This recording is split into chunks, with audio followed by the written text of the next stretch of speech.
बिस्मिल्लाहिर्रहमानिर्रहीम। अस्सलाम वालेकुम। दुआ है परवरदिगार से कि उसने आपको और आपके अहले खाना को अपनी हिफ्ज़ो अमान में रखा हुआ हो। इस उम्मीद अफजा खबर के साथ मैं व्लॉग का आगाज कर दूं कि 2 फरवरी के बाद से, जी हाँ, पाकिस्तान तहरीक इंसाफ में जो क्रैकडाउन का जो लेवल है ना मरहला, वो बहुत हद तक कम हो जाएगा।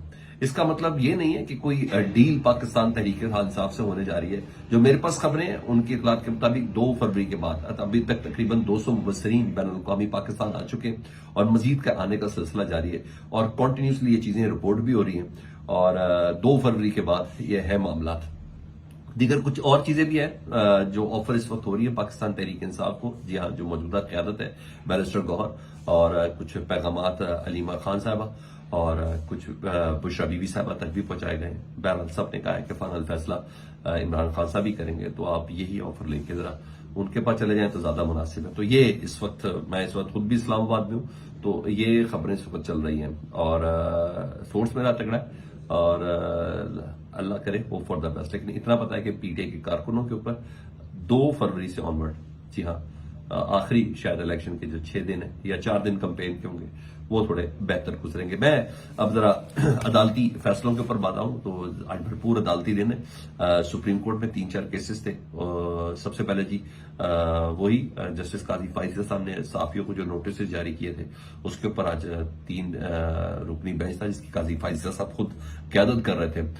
बेसिकली एक और केस है साफियों को हिरासा करने का मामला। ये 2021 में केस था, इमरान खान साहब के दौर में किया था। अब्दुल कयूम सिद्दीकी, असद तूर साहब और मोतीउल्लाह जान भी थे इस दरखास्त में, लेकिन उन्होंने इस पर दस्तखत नहीं किए थे, जिसमें असद तूर वगैरह ने इस दरख्वास्त को ये बताया था कि मेरे ऊपर जो हमला हुआ था वो आईएसआई के लोग थे जिन्होंने मुझे हमला किया था, मैं उनकी शक्लें भी पहचान सकता हूं और इस दरख्वास्त के साथ है। तो अब्दुल कयूम सिद्दीकी साहब भी थे और मोतीउल्लाह जान ने खैर उस दरख्वास्त पर दस्तखत नहीं किए थे। तो जो एफआईए ने साफियों को नोटिस भिजवाया ना उसके साथ इस केस को अटैच कर दिया गया था। तो असदूर ने अपने हवाले से बताया कि जनाब मैं उनके चेहरे पहचान सकता हूं मगर ये दरख्वास्त मैं वापस ले रहा हूं। अदालत ने पूछा ये दरख्वास्त क्यों वापस ले रहे हैं? उन्होंने कहा मेरे मेंटोर हैं, बड़े हैं मोतीउल्लाह जान साहब, जो उन्होंने ही दरख्वास्त पे साइन नहीं किए तो मेरा भी बनता नहीं है। हालांकि असद तूर, मोतीउल्लाह जान ये सारे एस्टेब्लिशमेंट के बहुत बड़े नाकिद भी हैं, ये व्लॉग्स भी करते हैं और बड़े तगड़े तरीके से करते हैं। आज कम से कम सुप्रीम कोर्ट के सामने जब किसी काम या किसी कार्रवाई या किसी एक्शन का वक्त आया था या नोटिस देने का वक्त आया था, आज इनको खड़ा होना चाहिए था। मुझ समेत पूरी साफी बरादरी उनके इस एक्ट को सपोर्ट नहीं करती।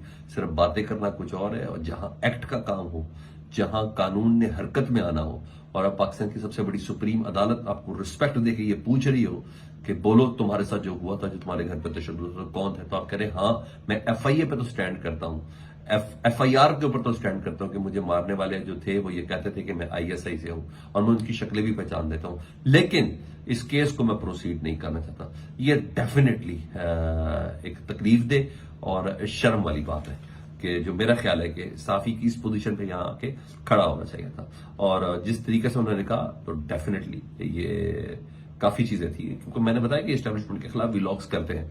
तो बहरहाल अदालत ने कहा ऐसा नहीं हो सकता कि आप टहलते हुए आए, असतूर साहब को टहलते हुए आए, आप एक दरखास्त दें और फिर आज दरखास्त वापस लेने के लिए कर दें, तो ऐसा नहीं हो सकता। ऐसे कार्रवाई नहीं होगी, हम कार्रवाई करेंगे और इसके ऊपर हम आगे भी सोचेंगे। तो अदालत ने कहा कि हम असतूर साहब दरखास्त वापस भी ले लें, लेकिन हमने इस पर आगे प्रोसीड करना ही करना है।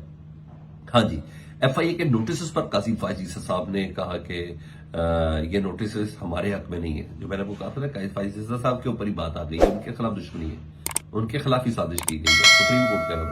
उन्होंने कहा किसी तौर पर ये हमारे हक में नहीं है, किसी साफी के किसी शहरी को भी तनकीद से नहीं रोका जा सकता और मेरी जात के हद तक अगर हो तो मैं ये तमाम तनकीद बर्दाश्त करने के लिए तैयार हूं और साथ साथ उन्होंने ये भी कहा कि जब ये तनकीद होगी तो मैं अपनी खामियां दूर करूंगा, यहां तक तो उन्होंने बोला। मगर सारे नोटिस वापस लेने का डीजीएफआई को कहा और कहा भी इन साफियों से मुलाकात भी करें, लेकिन अपनी तस्दीक के तक तो बोला नहीं कि जहां सुप्रीम कोर्ट या कानून या हमारे फैसलों की तस्दीक की जाएगी ना वहां एक्शन होगा। तो डीजीएफआई को साफियों से मुलाकात के लिए कहा है, नोटिस वापस लेने का भी कहा। आप देखते हैं कि किन किन के नोटिस वापस होते हैं, ये सबके नोटिस वापस नहीं होने। लेट्स सी शाम तक वो भी चीजें क्लियर हो जाएंगी। ہاں جی اس کے علاوہ بڑا کیس میں آپ کو پتا ہے حوصلہ بھی بڑا ریکوائرڈ ہوتا ہے، اور وہ کیس تھا سپریم کورٹ میں فوجی عدالتوں کے سویلینز کے ٹرائل سے متعلق کیس تھا. تو آج 6 رکنی بینچ تھا، اس کی سربراہی کر رہے تھے جسٹس طارق مسعود صاحب، اور آج اس ٹرائل کے حق میں اپیلوں پر سماعت ہونی تھی. تو جو شکایت کنندہ ہیں وہ جسٹس جواد ایس خواجہ صاحب ہیں، جسٹس ریٹائر جواد ایس خواجہ صاحب.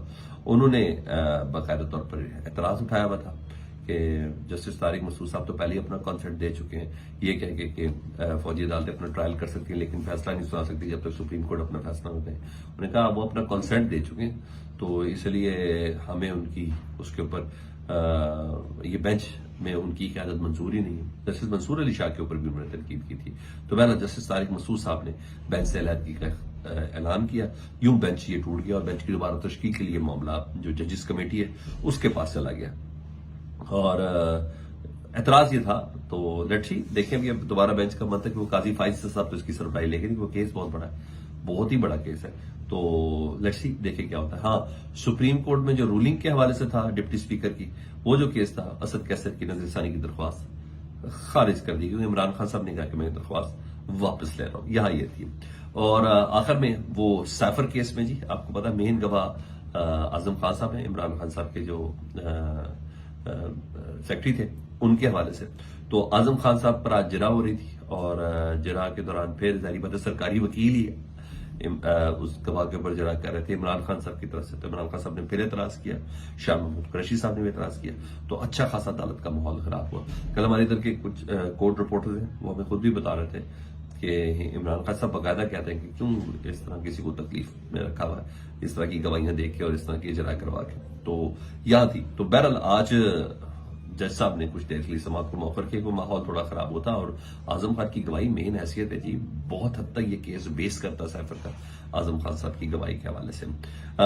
صنم جاوید صاحبہ کا جی ماڈل ٹاؤن میں جو مسلم لیگ نون کا جو ہاؤس تھا، جو دفتر تھا، اس کو آگ لگانے کا جو کیس تھا، ان کی ضمانت بعد از گرفتاری کی درخواست تھی وہ منظور ہو گئی، اور پتہ چلا کہ جی وہ رہا ہو جائیں گی. لیکن اب انہوں نے الیکشن تو خیر ویسے انہوں نے لڑنا نہیں ہے، کیونکہ ان کی جگہ عباد فاروق کے بھائی جو ہے ان کو الیکشن لڑنے کی اجازت مل گئی تھی، اور انہوں نے کمپین بھی شروع کر دی تھی. کیونکہ صنم جاوید صاحبہ کو الیکشن لڑنے کی اجازت نہیں ملی تھی تو انہوں نے کمپین ذرا شروع کر دی تھی. تو خیر اب خبر یہ ہے کہ صنم جاوید صاحبہ کو باقاعدہ طور پر یہ فیصلہ ہوا ہے کہ ان کو مخصوص نشستوں میں پنجاب کی اسمبلی کا ان کو ممبر بنایا جائے گا. اتنی بات تو ہم تک پہنچ چکی ہے. تو لیکن اب جب جہاں یہ فیصلہ ہوا تو وہاں صنم جاوید صاحبہ کی جیسی ضمانت ہوئی ہے، اب ان کو شادمان تھانے میں کو جلانے کے حوالے سے اب کہاں سے مالٹون سے پہنچی ہے بات اور وہاں پہنچی ہے. تو شادمان تھانے کو جلانے کے کیس میں اب ان کی گرفتاری ڈال دی گئی ہے. تو اب دیکھیں ہوتا کیا ہے. لیکن بہرحال زندگی ابھی اتنی آسان نہیں ہے. 2 تاریخ تک کم از کم جی ہاں کارکن ابھی پھنسے رہیں گے، کیونکہ بین الاقوامی مبصرین جس میں برطانیہ اور آسٹریلوی مبصرین بھی شامل ہیں، ان کے ہوتے جی ہاں بہت احتیاط کرنی پڑے گی. مجھے ایسا لگتا ہے یہ مناظر جو ہیں کافی تکلیف دہ ہو جائیں گے. تو لیٹس سی، مجھے ایسا لگتا ہے کہ آنے والے چند دن بعد چیزیں بہتر ہو جائیں گی. اپنا بہت زیادہ خیال رکھیں. اللہم صلی علی محمد و آل محمد.